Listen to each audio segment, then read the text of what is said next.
ఉంటాయి. స్త్రీల విషయంలో 13 సంవత్సరాల లోపల ఉండే వాళ్ళని ముగ్ధలు అని, తర్వాత ఉన్నటువంటి వాళ్ళని కన్యలు అని, దాని తర్వాత ఉన్న వాళ్ళు ప్రౌఢలు అని వ్యవహరిస్తారు. చక్కని విశ్లేషణ అందించింది.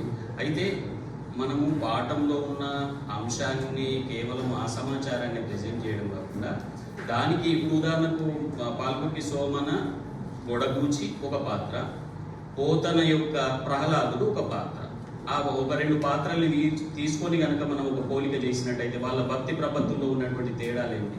నవవిధ భక్తులు ఉన్నాయి, అందులో ఇది ఏ రకమైనటువంటి భక్తి? నవవిధ భక్తులకు ఇది ఎందుకు చెందదు? నవవిధ భక్తుల్లో ముగ్ధ భక్తి అనేది ఎందుకు లేదు మరి అనేటువంటి ఇట్లాగా ఏదో ఒక కొత్త చూపుతో మనం ప్రెజెంట్ చేస్తే బాగుంటుంది. అంటే మీరు చేసిన ప్రయత్నం గొప్పది, ఈ స్థాయిలో మీరు చేయడమే గొప్ప విషయము. కానీ ఇంకా కొంత మనం ఆలోచనాత్మకంగా చేయడం కూడా బాగుంటుంది.